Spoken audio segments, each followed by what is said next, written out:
नमस्कार, मैं हूं आशीष और आप देख रहे हैं आशीष कॉमर्स क्लासेस। मेरे प्रिय साथियों, हम लोग अपने वीडियोस में बात कर रहे थे इनकम टैक्स की और इनकम टैक्स में हम लोग बात कर रहे हैं इनकम फ्रॉम हाउस प्रॉपर्टी की।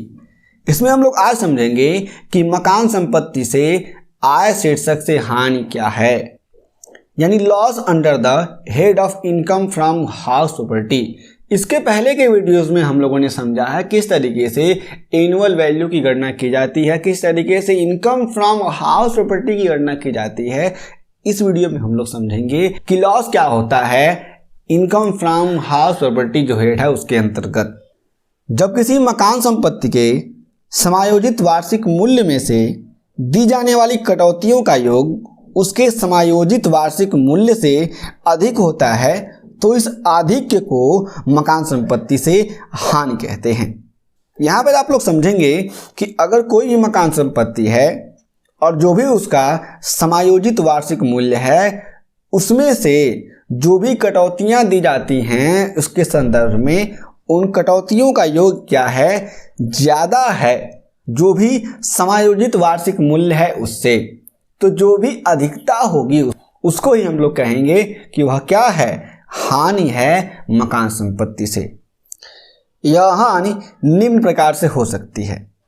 पहला, स्वयं के रहने वाले मकान के संबंध में हानि। दाता द्वारा स्वयं के रहने में प्रयुक्त मकान का वार्षिक मूल्य शून्य होता है तथा ऐसे मकान के संबंध में लिए गए ऋण पर ब्याज की कटौती अधिकतम 30,000 या फिर 2 लाख तक दी जाती है। इसके परिणाम स्वरूप ऐसे मकान के संबंध में हानि होती है। इस हानि की पूर्ति उन मकानों की आय से की जाती है जो किराए पर उठे हुए हैं। नॉर्मल सी बात है कि अगर रहने के लिए कोई भी मकान संपत्ति है और उस पर जो भी ब्याज है वह ब्याज ज़्यादा हो रहा है, यानी जो भी रहने के लिए मकान संपत्ति यूज किया जा रहा है उसका जो भी एनुअल वैल्यू होगा वह 0 होगा। इसके अलावा जो भी ब्याज आएगा वह अधिकता तो लाएगा ही ना, वह लॉस क्रिएट करेगा। तो उस लॉस को हम लोग सेटअप कर सकते हैं जो भी लेट आउट प्रॉपर्टी है, जो प्रॉपर्टी किराए पर दिया गया है उससे जो भी इनकम हो रहा है उससे। दूसरा कहा गया है पूरे गत वर्ष किराए पर उठे हुए मकान से हानि। तो मकान पूरे वर्ष किराए पर उठे हुए होते हैं, उनके शुद्ध वार्षिक मूल्य में से जो कटौतियां प्रदान की जाती हैं उनका योग शुद्ध वार्षिक मूल्य से अधिक है तो इस आधिक्य को मकान संपत्ति की हानि कहा जाता है। इस बात को आप लोग समझेंगे। यह हानि अन्य किराए पर उठे मकान की आय में से घटाई जा सकती है। इसके बाद शेष अशोधित हानि की पूर्ति आय के किसी भी शीर्षक से की जा सकती है।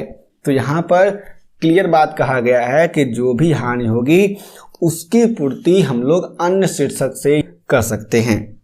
तीसरा कहा गया है कि यदि किसी गत वर्ष में इस शीर्षक के अंतर्गत हानि 2 लाख से अधिक है तो वह अधिक उस गत वर्ष में अन्य किसी भी आय के शीर्षक से घटाया नहीं जा सकता है। इन सारे के सारे रूल्स को आप लोग ध्यान रखेंगे जब कभी भी इनकम फ्रॉम हाउस प्रॉपर्टी का करेंगे कैलकुलेशन तब। मेरे प्रिय साथियों, हम लोगों ने इनकम फ्रॉम हाउस प्रॉपर्टी को पूरी तरह से थ्योरेटिकल कॉन्सेप्ट जो भी इनकम फ्रॉम हाउस प्रॉपर्टी का है ख़त्म कर दिया, समाप्त कर लिया।